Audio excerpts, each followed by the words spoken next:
Hey everyone, and welcome back to God's Property Podcast, where our property value, honey, what? It always goes up. Okay. I hope you know that for sure, because we're in series 3. Like, we've been doing this for a minute, y'all. So series 3, y'all have been with me. Y'all have been in the comments. Y'all have asked me, like, if I was backed up on videos, like, where are you? What is happening with God's Property Podcast? I appreciate y'all. GPP gang for life, okay? But yeah, we're back, and I'm excited to be here. It's our first open house. Yes, that's what we're calling it. Our first open house with an interviewee, right? And this person, they are probably one of my most favoritist, if that's a word, people on the face of the planet. They know me all my life, and I'm excited for them to be here. So, yeah, GPP gang, let's welcome my sister, Jody Hawkins. Hello, everyone. First of all, I want to say I'm so proud of you. Like, this is a very big step, especially I feel like this makes you so vulnerable. It just puts you out there, and you're doing it, and you're doing it well. Thanks. And doing it with excellence.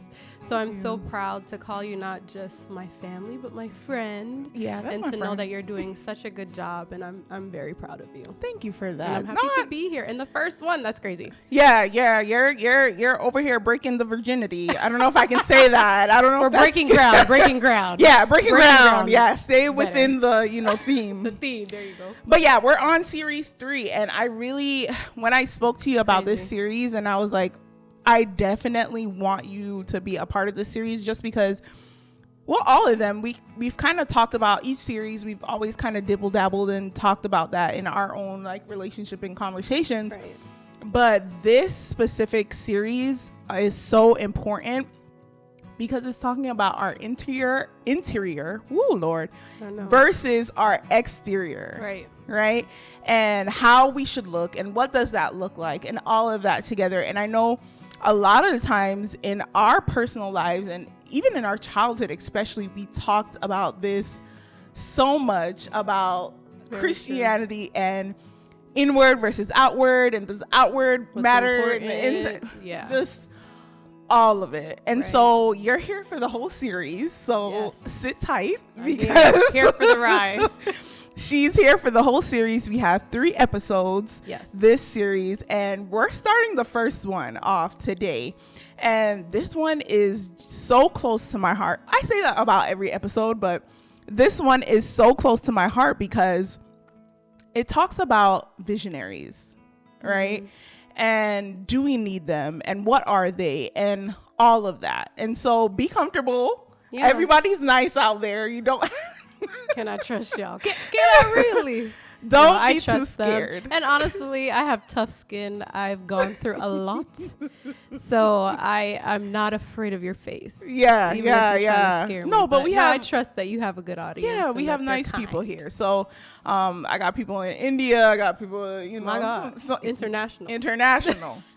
So visionary, a really good topic. And so I just want to talk about first, just your experience. Like, why do you think a visionary is necessary? What is a visionary? And I guess we can start there. Like, what's your personal experience when it comes to? I think that's a good place to start, because even if we're staying with the theme of like building a house, and building not just a house but any type of property, you have to have someone that has the vision for that property. And honestly, we could pick up, and we've never built a house before, but we could say, let me try and see if I build this on my own, and sometimes, you may be very successful, but you might notice you may have a leak, you may have a this. But when you have a visionary who not only has a vision, but has the knowledge and the wisdom behind them to come and support you, like, okay, this is the vision, but let me give you a little bit of direction. So I honestly really feel that in our spiritual lives, it's very important to have people that have a vision, not just, doesn't have to be one person, because I know there's a debate about, I don't have to go to church every Sunday. Again, You could build you a opening house. a can of worms. You could build a house, but it may not be successful. It may be just a little bit more successful if you had guidance. And sometimes it doesn't even have to be, like I was saying, one person. It can be like a team, a team of people that, you know, you're accountable. Because I think at the end of the day, it has to do with accountability and sharpening each other. Like, there may be some flaws that I see about you that you don't see about yourself, and then you see flaws about me. So it goes both ways, because even as a leader of a church, if we're talking about a spiritual leader, they need to be open to the fact of, I do have flaws. And I do need people to kind of comfort me too, to let me know that, you know, you can be a little bit harsh when you speak, even though what you're saying is true, but sometimes it doesn't come across in love, or there's lack of relationship, or there's lack of, you know, just to have someone to be accountable. So I think a visionary is very important. Even like an example of a team, like a sports team, like you have the coach. The coach is very, very important to get the team to, again, show the strengths in one person versus another player, to see where can I place these people. Yeah, the team can go out there and execute the plan well, or I could be a LeBron James and I can have all the skills, but then there's sometimes you need a coach to say, okay, when you're like shooting from the 3-point line, you're a little bit to your left. How about you kind of adjust it? Someone who can stand off and kind of look at you, even your teammates too. Like, have people that you can be accountable to, and that they can be accountable to you as well, to just sharpen each other. I like the fact that you talked about and did the analogy of basketball, because first of all, rest in peace, Kobe. Because we love you, Kobe, especially in the Allison household. We love you over here. But let's use him. Like, let's use Kobe. Like, what if I'm Kobe? Like, of course, I'm the Kobe in my life. I'm the basketball main character in my life, right? And you talked about the analogy of having a coach and having somebody to be like, oh, that's off, and this, that, and whatever, the third. Agreed, right? I agree with that. But just to play the, you know, little devil's advocate right now. Okay, let's try. What if I'm saying I'm the one that's gifted. I'm Kobe. I'm the one that's doing suicides every day. I'm the one shooting 3 points every single afternoon, 300 before I go home, to make sure putting in the work. Like, I'm the person that's in control of my life. I'm the visionary over my life. Like, you can't be an outsider, even though, because I know that a lot of the times with good players like Kobe and LeBron and Jordan and all of that, they even sometimes tell the coach, like, bro, like, I'm in the game and I see that Haslam has a weak arm, a weak right arm. So why should I need a visionary if I'm the person putting in the work? I'm the one playing the game. I'm the person in charge of my life. I see my ups, my downs. Why do I need a coach to kind of tell me what to do? I don't know if you want to speak in the analogy still, or I think a little mixture of both. Like, I feel like having someone, again, still to the point of having a different perspective, because a lot of times we think like, oh, like the way I see myself, like I may think like, I am putting in the work. I am doing a good job, but maybe there's more that you could do. Like, your level of good job, what are you measuring that against? Like, are you measuring against yourself? Are you measuring against the word of God, which is, you know, what in the spiritual aspect, like, what are you measuring that good job, that hard work against? Because if we really put our, like, my good work that I think that I'm doing versus like Paul and Peter and all those disciples back then, my good job is of nothing compared to like what they had to endure and what they went through. So I think sometimes just having a different perspective from someone else to say, hey, like, yeah, I know you think you're strong in this area, but let's kind of fix it up a little bit. And even if we like kind of hound in, again, we're using this whole analogy. Y'all know we always do analogies here.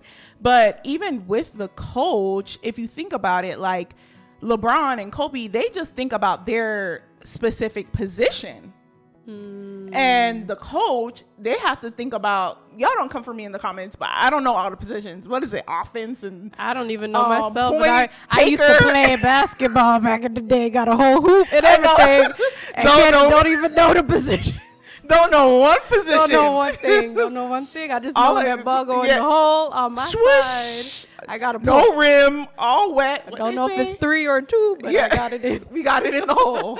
Amen. But yeah, like if you think about the coach, like they have to think about every single position. Like you're just thinking about, oh, like I got to make sure I get to the basket. You know, but he's also thinking about how he can strengthen this person to what is it, a pick, what is it, pick and roll, no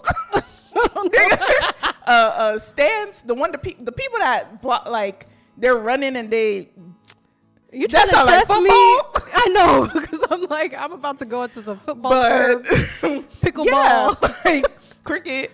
But the thing is they're the people who have to know everything, and I think they're knowing the book there, which you as a player have to know that too, but that's not your focus. Like your focus, if you're point guard or whatever it is. I think that's right. Thank you, Lord. Your Raymond word. So if you're a point guard, you're focused, and the way you train, the way you practice, the way you move is to be that person. And so you may not see like, okay, I understand for the point guard perspective that's, strong, but the thing is, what's so hard about it too as well, or which is a really good point to bring out, is that relationship. So if I don't have a good relationship with like the coach, the visionary or whatever, I'm like a movie, I don't know, not guru. I'm not a movie guru, but I love the movie Coach Carter, right? And so it's a whole bunch of, if you've never watched Coach Carter, it's about basketball. And this guy comes into this like low income inner city school kid, gang related mess, right? It's a whole mess. And so basically he comes in and tries to kind of revamp the whole basketball team and whatever. And he came in really heavy handed, like, y'all need to do this and y'all need to do that. And in the beginning of the movie, they really weren't receptive to him because there wasn't a relationship.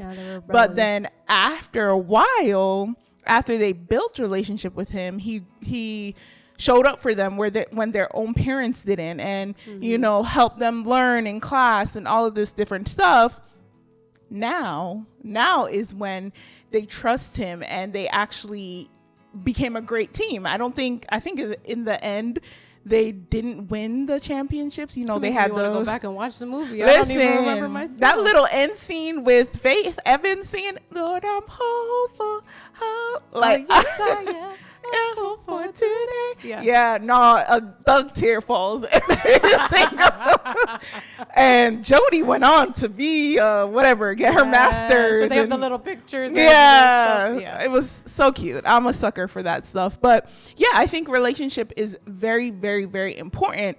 But I think what also, and I guess you can talk about this as well, and I know that you had said something about I'll talk to you about that later, but I want you to talk to me about how a lot of the times, because I know Coach Carter in the movie, he actually did what he was preaching. Right. And you got what I'm saying? Yeah. So relationship is good, but if you're telling me and you're not a law-abiding citizen, right, and you're the person, like you're.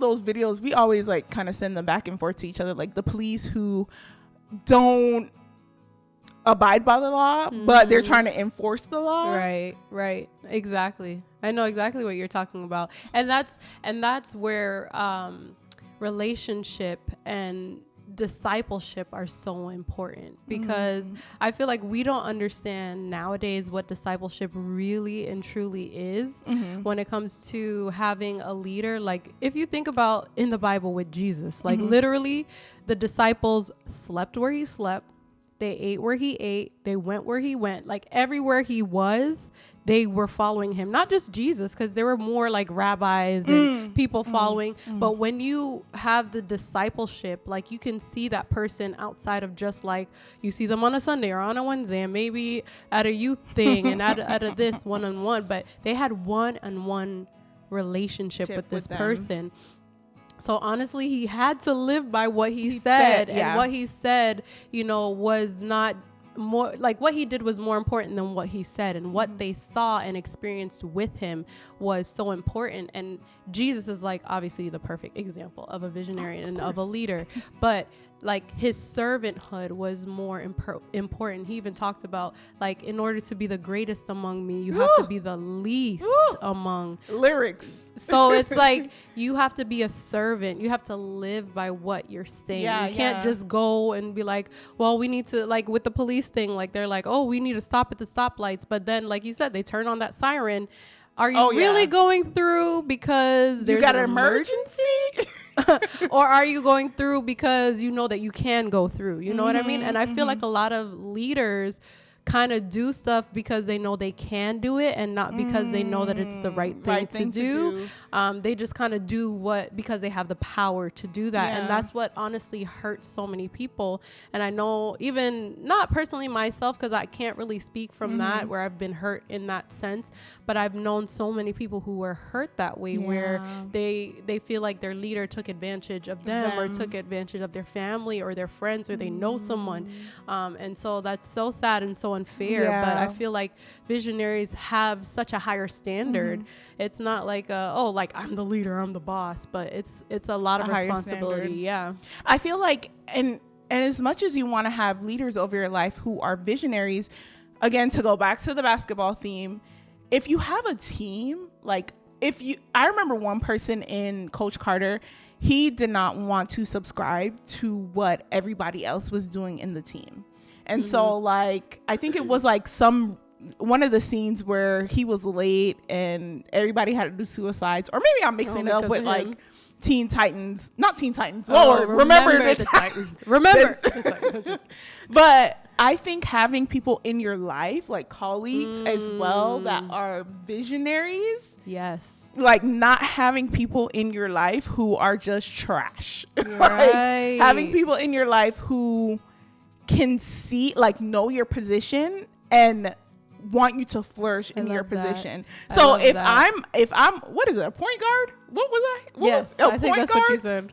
Maybe if I'm trying to be a center, whatever. I think a center and a point guard is the same thing, but two positions in basketball, whatever they are. If I'm trying to be both positions at once, it's not going to work. Right. So I have to have people around me that encourage and have a vision for my position, but still stays in their position. Right. And allows me to be, flourish in mine and not try to take my spot, because LeBron and Kobe and Jordan and all them people is only as good as their team, because they cannot play all the positions. And they can't defend all the people. Yeah, they have to get a championship. Listen, together. Yeah, and it's crazy that you say that point, because I thought of it and then I forgot it because my ADD just like was working in that moment. But even like the story in the Bible, I think it's in Mark 2, where it talks about how it's probably in multiple gospels, where there were people who had this friend and he was lame, and they brought him. The scripture says, and I believe in all of them, that they brought him to Jesus, and they did by any means necessary. If you know the story, you know the story. They ripped the roof because they were so determined to get him to see Jesus. And I think sometimes, because we've been kind of speaking from the perspective of like, oh, I'm strong, I could do this on my own, I don't need a visionary. But sometimes you're not strong and you still feel that you don't need people. Like, it's okay, like I'll just struggle all by myself. And I think it's important to have people that will be like, nah, like you are not okay, and we're gonna admit that you're not okay, and we're gonna fix that you're not okay. And they have your vision at heart, knowing that you do want to be made whole, you do want to move away. You're not just, making it up. You're not just like saying things just to say stuff. Like, you're down. And you need someone to pick you up. And so it's very important, not just with the visionary of a leader, but the visionary of a team. Like you were saying, like with the the young man in Coach Carter that you were talking about, if the team, you know, rallied around him and was like, well, you were late, what are you doing? And like try to rally around him. I can't remember how it ended with him, but if the team rally around him and then he's like, wow, okay, these people are for me, like they're really for me. And to know that you have people that can support you and push you even when you don't feel like being pushed is very important too. It's very good that you brought up that point, and I think a lot of the times we think about ourselves being in the position of needing the help, but we also need to remember when other people around us need help, and to be that person to and rally I think around. I struggle too about, because I'm an introvert. I'm a very like self-reliant person, so it was very hard for me, especially now in my adult life, like learning that I need people.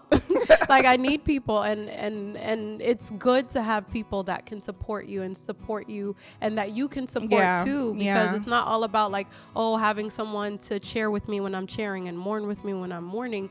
But on the flip side, just as you want that, you need to be there for other people as well. Yeah, no, good convo. I feel like this is a good place to transition into episode 2. But the thing is, I know that there's people out there going crazy over this episode because it was great. Yeah, it was fun. And if you are in the comments, which you should be, because you know here we take notes, we have different points that we talk about. So I hope you guys wrote down those points and made sure that you made your notes, because we have to be intentional about our lives. And so we just kicked off series 3, the interior versus the exterior, the first episode, the visionary. Talk about it in the comments. Let's talk about it. What have you seen in your life where people have not shown up for you when you shown up for them and you played your position? Have you been a little bit disappointed by a visionary in your life, and how did you restore that relationship? Let me know in the comments. Again, this was another episode on God's Property Podcast. It was our first open house with our first guest, Jody Hawkins. She's gonna be here for the whole series, guys. Calm down. She's gonna be back for episode 2. Look out for it, and we're excited. Remember, if you have not heard it today, you are loved. I love you with the love from the Lord that he bestows on me. I give it to you. Okay. And remember that it's not over until God says it's over. Follow me on all of my social media platforms.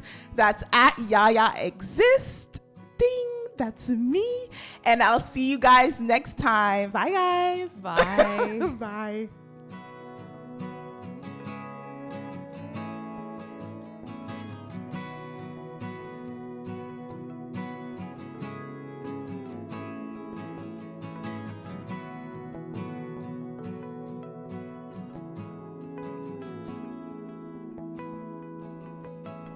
This has been another God's Property Podcast. Remember, God already paid it all for you when he died on the cross.